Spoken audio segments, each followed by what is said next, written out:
Hay historias en la Biblia que no solo narran el pasado, sino que revelan el presente y anuncian el futuro. Historias donde el cielo y la tierra se enfrentan, donde el destino de naciones enteras nace en una sola familia. Y esta es una de ellas. Dos hermanos que compartieron el mismo vientre pero siguieron caminos opuestos. Uno, impulsivo y terrenal. El otro, astuto pero sediento de una promesa divina. Jacob y Esaú, el conflicto eterno entre la carne y el espíritu, entre lo que vemos y lo que Dios prometió. Porque lo que comenzó como una rivalidad entre gemelos, terminó siendo una profecía sobre la humanidad. Prepárate para descubrir cómo el dolor, la traición y la bendición de estos dos hombres siguen latiendo hoy, en tu historia, en la mía, y en el corazón mismo del plan de Dios. Este es Jacob versus Esaú, el conflicto por la bendición perdida. Y antes de comenzar, suscríbete a la Biblia Sagrada y activa la campana, porque aquí no solo contamos historias, revelamos los misterios del reino.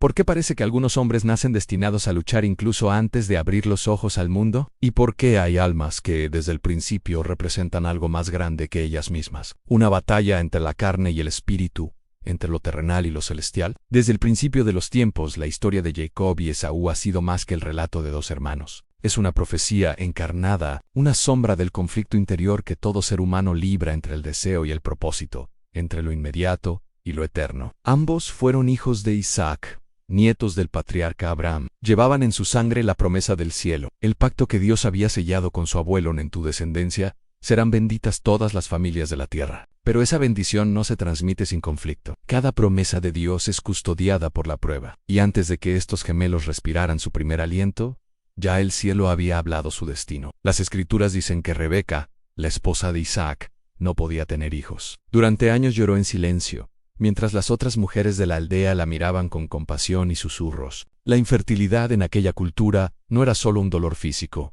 era una marca en el alma, una herida de vergüenza. Isaac oró intensamente por ella, y Dios escuchó. Rebeca finalmente concibió, pero lo que debía ser un gozo se convirtió en tormento. El texto dice: los hijos luchaban dentro de su vientre. Ella no entendía. Día y noche sentía una guerra dentro de sí, un conflicto que no cesaba. Desesperada, fue a consultar al Señor, y Él le respondió con una profecía que cambiaría la historia del mundo. Dos naciones hay en tu seno, y dos pueblos serán divididos desde tus entrañas. Un pueblo será más fuerte que el otro, y el mayor servirá al menor. Con esas palabras, el destino quedó sellado. No era solo un embarazo, era el nacimiento de dos linajes espirituales, dos caminos, dos naturalezas, dos reinos que se enfrentarían generación tras generación. Esaú sería el primogénito, el hombre de la fuerza, el cazador del campo. Jacob, en cambio, sería el que habitaba entre tiendas, el que anhelaba las cosas invisibles. Uno representaría el impulso, el otro, la promesa. Uno viviría para el momento, el otro para el propósito. Ambos hijos de la misma madre, pero no del mismo espíritu. Cuando llegó el día del parto, Rebeca gritó con fuerza mientras los gemelos luchaban por salir. Esaú fue el primero en rojizo, cubierto de vello, símbolo de fuego, pasión y fuerza bruta. Y cuando su hermano salió detrás, su mano se aferraba al talón de Esaú, como si se negara a quedar atrás. Por eso lo llamaron Jacob, que significa el que agarra el talón, pero también el suplantador. En ese gesto inocente de un recién nacido, el cielo había escondido un mensaje. A la lucha por la bendición había comenzado. Con el paso de los años, Esaú se convirtió en un cazador hábil, amado por su padre Isaac, quien disfrutaba de la carne que traía del campo. Jacob, en cambio, permanecía en casa observando, reflexionando, aprendiendo los misterios de la fe de su abuelo Abraham. Mientras Esaú perfeccionaba su arco, Jacob afinaba su discernimiento. Isaac veía en Esaú la fuerza que podía proteger la herencia. Rebeca veía en Jacob el alma que podía entenderla. El padre se inclinaba hacia el hijo del campo, la madre hacia el hijo del espíritu. Así, la casa del patriarca comenzó a dividirse en silencio. Pero más allá de la tensión familiar, algo mucho más profundo se estaba tejiendo. Cada día que pasaba, el cielo observaba cómo los dos hermanos representaban la eterna batalla entre el hombre natural y el hombre espiritual. Uno se alimentaba del mundo visible, el otro, de las promesas invisibles. Uno vivía por instinto, el otro, por fe. Y así, sin saberlo, ambos se convirtieron en arquetipos de toda la humanidad, dos naturalezas luchando dentro de un mismo corazón. Esaú, símbolo del hombre que busca lo inmediato. Jacob, símbolo del que lucha por lo eterno. Desde el vientre hasta el altar, su historia no fue solo familiar, fue profética, porque lo que comenzó como una disputa por una bendición, terminaría siendo un espejo del alma humana, un eco que aún resuena en cada generación. El sol caía sobre las colinas de Canaán, el olor del pasto seco se mezclaba con el polvo del camino, y el viento traía el eco de una vida sencilla. Pero en esa quietud, algo se agitaba en el corazón de los hijos de Isaac en Esaú. El cazador salía cada amanecer con su arco al hombro y el orgullo en el pecho. Jacob, en cambio, prefería quedarse cerca de las tiendas, observando el fuego, escuchando las historias del pacto, soñando con las promesas que su abuelo Abraham había oído directamente de Dios en dos hermanos. Dos caminos en uno buscaba aventuras, el otro significado. Uno vivía del rugido de la tierra, el otro del susurro del cielo. El contraste era tan visible que incluso los siervos de Isaac lo comentaban entre ellos. «Mira a Esaú», decían, «el favorito de su padre, fuerte como un león. Pero el joven Jacob tiene una mirada distinta», respondían otros, «como si viera lo que nosotros no podemos ver». Rebeca lo sabía. Desde que el Señor le había revelado que en su vientre habitaban dos naciones, ella había entendido que el destino de sus hijos trascendía la carne y la sangre. Y cada vez que miraba a Jacob sentía que algo en él ardía, un fuego invisible, una chispa que no venía de este mundo. Pero Esaú no vivía de promesas, sino de instintos. Para él, el valor de las cosas se medía en la inmediatez, en lo que se podía cazar, lo que se podía comer, lo que se podía disfrutar ahora. No había misterio, ni símbolo, ni fe y en solo hambre. Hasta que un día, el destino decidió probarlo. Esaú regresaba del campo exhausto. El sudor corría por su frente, sus músculos temblaban, y su estómago rugía de hambre. A lo lejos, el aroma del guiso de Jacob lo envolvió como una tentación irresistible, un guiso de lentejas humeantes, rojas como la tierra de Edom. La escena era casi profética. El color del plato reflejaba el color de su propia piel, de su naturaleza, de su impulso. «Dame de ese guiso, te lo ruego», exclamó Esaú jadeando. «Estoy muriendo de hambre». Jacob lo miró en silencio. Sabía que esa no era una simple petición. En su interior, algo le susurraba que ese momento tenía peso eterno. «Véndeme primero tu primogenitura», respondió con calma. El rostro de Esaú se endureció. «¿De qué me sirve la primogenitura si me muero de hambre?». Sus palabras cayeron como piedras al suelo. Una decisión tomada por el estómago cambió el curso de la historia. Jacob le dio el pan y el guiso. Esaú comió, bebió y se levantó. Y con ese gesto, dice la Escritura, despreció su primogenitura. Ese fue el instante en que el cielo observó cómo un hombre cambió lo eterno por lo temporal. No hubo truenos, no hubo relámpagos, pero el universo lo sintió, porque la primogenitura no era solo una herencia familiar. Era la línea de la promesa, el canal por donde fluiría la bendición divina sobre las generaciones. Y Esaú, sin saberlo, la había despreciado por un plato de lentejas. Desde ese día, una grieta invisible separó a los hermanos. Jacob, cargado con culpa y destino, comenzó a entender que la bendición no se obtiene sin lucha. Y Esaú, ajeno a lo espiritual, empezó a sentir el peso del vacío que deja el desprecio por lo sagrado. En cada mirada, en cada palabra, la tensión crecía. Isaac, envejecido y ciego a los designios del cielo, seguía amando más al hijo de la carne. Rebeca, en cambio, veía en Jacob el eco del pacto eterno. El hogar se llenó de silencios densos, de oraciones secretas, de sospechas que flotaban en el aire. El espíritu y la carne ya no solo luchaban dentro del vientre de Rebeca, ahora luchaban dentro del hogar de Isaac y así. Una simple comida se convirtió en una profecía en la humanidad.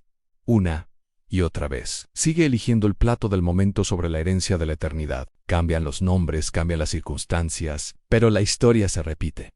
Porque lo que empezó entre Jacob y Esaú no terminó con ellos. Todavía arde dentro de cada corazón que debe decidir entre el hambre del cuerpo y el llamado de Dios. La historia alcanza un punto crítico. Los años han pasado. Los gemelos, ahora hombres, viven cada uno en su mundo. En Esaú, el cazador impetuoso, fuerte y apasionado por lo terrenal. Jacob, el hombre de tiendas, que prefiere la quietud, el pensamiento y la contemplación de las promesas divinas. Han dos caminos, dos naturalezas, dos destinos que están a punto de chocar en una escena aparentemente simple, pero cargada de eternidad. El sol cae sobre el desierto. El aire vibra con el aroma de las especias y del guiso que Jacob prepara con calma. Esaú llega exhausto, cubierto de polvo, con el sudor y el orgullo mezclados en el hambre lo devora. Y al ver aquel guiso rojo, aquel vapor que se eleva, su alma carnal despierta y grita: «Dame de ese guiso rojo, te lo ruego, porque estoy agotado». Jacob levanta la vista. Sus ojos brillan no de malicia, sino de discernimiento. Él ve una oportunidad, una puerta espiritual que Dios abre en un instante. Y con voz firme responden: «Véndeme hoy tu primogenitura». En silencio, en el aire se detiene. Un plato de guiso, a cambio de una herencia eterna. El primero en la historia de Israel que elige lo temporal sobre lo celestial. Esaú, movido por la desesperación, ríe con amargura. ¿De qué me sirve la primogenitura si estoy por morir de hambre? Y en ese instante, el pacto invisible se sella. Jacob entrega el pan y el guiso a Esaú come, y el destino del linaje cambia para siempre. La Biblia da es así. Menospreció Esaú la primogenitura. Y esa palabra menospreció retumba como una sentencia espiritual. Cuando el hombre desprecia lo que Dios valora, termina vendiendo su eternidad por un instante de placer. Porque el guiso de Esaú no era solo lentejas, era la representación del mundo, de lo inmediato, de lo que calma el cuerpo pero apaga el alma. Y Jacob, aunque imperfecto, entendió que las promesas no se compran con oro ni se heredan por linaje. Se arrebatan con fe, con discernimiento, con hambre de lo eterno. Aquí hay un mensaje profético.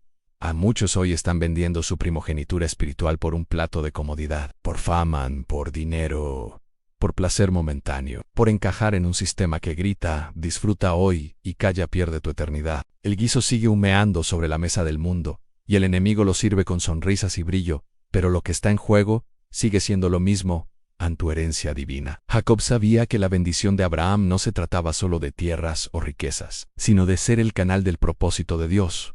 Por eso su deseo no era egoísta, era profético. Quería el favor del Altísimo, aunque su método fuera torcido. Y eso revela algo poderoso.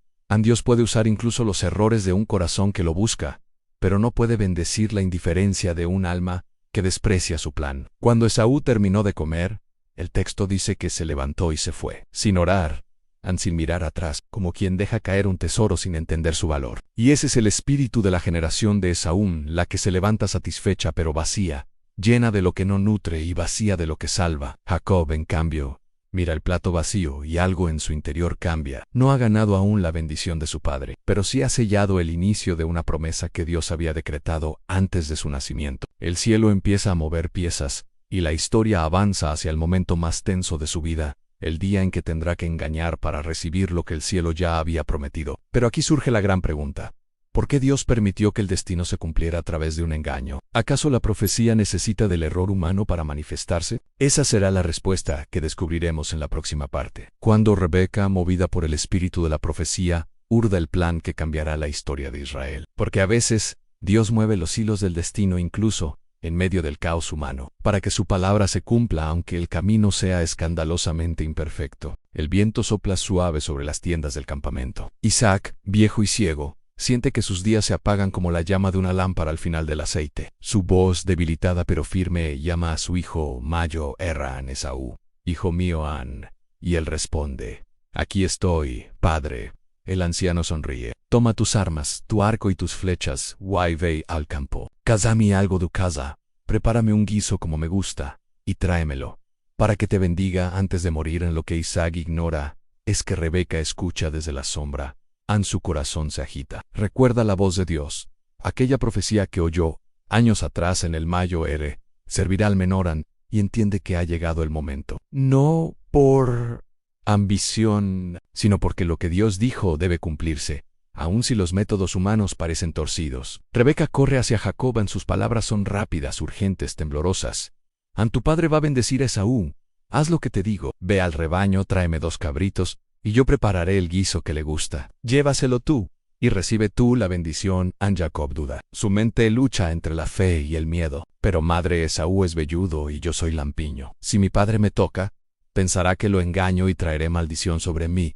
No bendición. Rebeca lo mira con determinación profética. Su voz tiembla, pero no de miedo, sino de destino. Hijo mío, caiga sobre mí tu maldición. Solo haz lo que te digo. El plan se ejecuta. Jacob se viste con las ropas de Esaú, que todavía guardan el olor del campo, del sudor de la casa. Rebeca cubre sus brazos y su cuello con pieles de cabrito. El guiso humea, el olor llena la tienda. Y Jacob, temblando, entra ante su padre. ¿Quién eres, hijo mío?, pregunta Isaac, confundido por la voz. Yo soy Esaú, tu primogénito, responde Jacob, con un nudo en la garganta. Isaac duda. Ven acá, quiero tocarte, para saber si realmente eres mi hijo Esaú. Y al tocar los brazos cubiertos de piel, el anciano murmura, la voz es de Jacob, pero las manos son de Esaú. En silencio. Isaac aspira, prueba el guiso, bebe el vino, y levanta sus manos temblorosas sobre el hijo que cree reconocer, y entonces pronuncia las palabras que cambiarán la historia del mundo. Dios te dé del rocío del cielo y de la grosura de la tierra, que pueblos te sirvan y naciones se inclinen ante ti. Sé Señor de tus hermanos, y malditos sean los que te maldigan, y benditos los que te bendigan. En el cielo tiembla. El pacto se transfiere, la promesa de Abraham pasa a Jacob, el que anheló lo eterno más que lo terrenal. El Espíritu de Dios se mueve, no por la perfección del acto, sino por la intención del corazón. Y mientras las palabras se sellan, Esaú entra al campamento trayendo su casa, su guiso, su obediencia. Pero ya demasiado tarde. Levántate, padre, y come de mi casa, para que me bendiga San Isaac. Estremecido, pregunta, ¿quién eres tú? Soy tu hijo, tu primogénito, Esaú. El rostro del anciano se desfigura, tiemblan, se da cuenta, y el horror le atraviesa el alma. ¿Quién fue entonces el que trajo el guiso antes que tú? Yo lo bendaji. Y bendito quedará. En el grito de Esaú rompe la tienda. Un lamento que atraviesa los siglos. Bendíceme también a mí, Padre mío. Pero el silencio del cielo pesa. Isaac tiembla. Su voz se apaga. Tu hermano vino con engaño y tomó tu bendición. Guaizo llora, clama, grita, se arranca las ropas. Pero ya no hay vuelta atrás. El tiempo no retrocede cuando la profecía se cumple. La bendición no puede ser revocada, porque no fue Isaac quien la decretó, fue Dios quien la eligió. Esaú jura en su corazón, cuando mi padre muera, mataré a mi hermano Jacob, y así nace la enemistad eterna entre Edom e Israel, entre la carne y el espíritu, entre lo terrenal y lo celestial. Jacob huye, deja su casa, su madre, su padre, su tierra, y carga sobre sus hombros no solo el peso del engaño, sino el peso de una promesa. Camina hacia lo desconocido, sin saber que el Dios de Abraham y de Isaac será también el Dios de Jacob, el Dios que transforma tramposos en patriarcas, fugitivos en profetas, soñadores en naciones, porque así es Dios. Usa incluso los caminos torcidos para enderezar la historia, permite la confusión para revelar su soberanía, y aunque los hombres se equivoquen, su palabra nunca falla. El eco del llanto de Esaú aún resuena en las páginas de la historia. Un recordatorio de que la oportunidad espiritual, cuando se desprecia, no regresa. El que vende su bendición por un guiso no entiende que las lágrimas no compran lo que el corazón no valoró. Y así, mientras el cielo guarda silencio, el Espíritu de Dios prepara el siguiente capítulo, el encuentro de Jacob con él mismo. El momento en que el engañador será transformado en Israel, el que lucha con Dios y vence. Jacob huye en silencio. El aire del desierto quema su piel, y el peso de la culpa arde aún más. Deja atrás a su madre, su hogar, y a un hermano que lo odia. Camina solo, con la bendición en sus manos, y la incertidumbre en el alma. Porque tener la promesa no siempre significa tener paz. A veces, la bendición de Dios pesa más que la maldición del mundo. Llega Vito, exhausto, y usa una piedra por almohada. La noche lo cubre, pero el cielo no lo abandona. Y en sueños, el Eterno le revela una visión a una escalera que toca el cielo, ángeles que suben y bajan, y la voz del Dios de Abraham que resuena entre relámpagos. Yo soy Jehová, el Dios de tu padre Abraham y el Dios de Isaac. En la tierra en que estás acostado, te la daré a ti y a tu descendencia, y tu simiente será como el polvo de la tierra. Se extenderá al occidente, al oriente, al norte y al sur, y en ti serán benditas todas las familias de la tierra. He aquí, yo estoy contigo y te guardaré por donde quiera que fueres. Jacob despierta con el alma temblando, cae de rodillas y exclama, ciertamente Jehová está en este lugar, y yo no lo sabía. Toma la piedra donde apoyó su cabeza, la unge con aceite, y la declara casa de Dios. Allí nace Bitol, el altar de los que duermen como fugitivos y despiertan como profetas. Pasan los años, Jacob prospera, forma familia, tiene hijos, ganado y promesas. Pero su pasado lo sigue llamando por su nombre en Esaú, aquel que juró matarlo, aquel que representa el conflicto entre lo que fuimos y lo que Dios está formando en nosotros. Y llega el día del reencuentro. Jacob escucha que su hermano viene hacia él con 400 hombres. Su corazón se agita.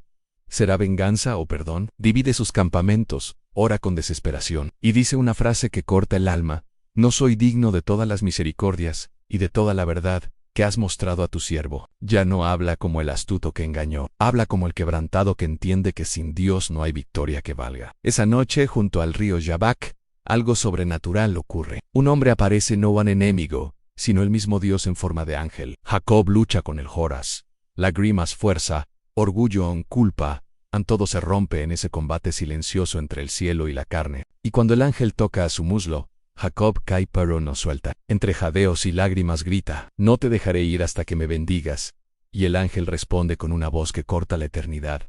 Tu nombre no será más Jacob, sino Israel, porque has luchado con Dios y con los hombres, y has vencido. En ese instante, el engañador muere, y nace el príncipe. El fugitivo se convierte en nación. El suplantador se transforma en portador de la promesa. Y Dios, una vez más, demuestra que la gracia siempre triunfa sobre el pasado. El amanecer lo encuentra cojeando, pero con un nuevo nombre. A veces Dios no te sana la herida, porque esa herida será la señal de que estuviste con él. Jacob cojea, pero ahora camina con propósito. Y cuando finalmente se encuentra con Esaú, la tensión se disuelve. No hay guerra, no hay cuchillo, solo un abrazo. Esaú corre hacia él, lo abraza y llora sobre su cuello. El llanto de odio se transforma en llanto de redención.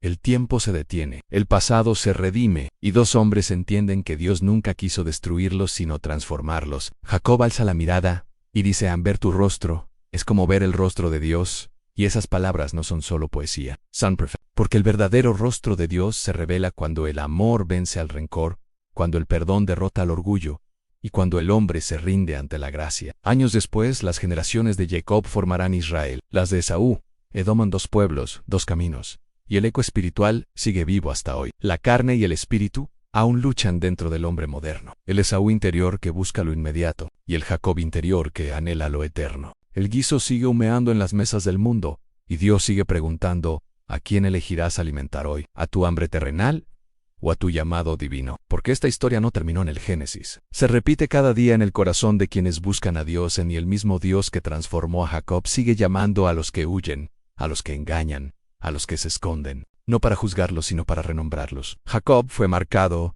pero también elegido. ¿Y tú? Si hoy estás luchando con él, si estás en esa noche de quebranto, no sueltes, no dejes de pelear en oración, porque del otro lado del dolor está el amanecer, y cuando el sol salga sobre tu valle, Dios también te dará un nuevo nombre, uno que el cielo ya escribió desde antes que nacieras. Si este mensaje tocó tu corazón, déjalo escrito en los comentarios con la palabra Israel, para declarar públicamente que no soltarás a Dios hasta que Él te bendiga. Y si quieres seguir explorando los misterios ocultos en la Biblia y las profecías que aún se cumplen hoy, suscríbete a este canal, activa la campanita y prepárate, porque lo que viene a continuación revelará cosas que pocos se atreven a contar. Nos vemos en el próximo video, donde una nueva historia bíblica volverá a recordarte que el cielo aún sigue hablando.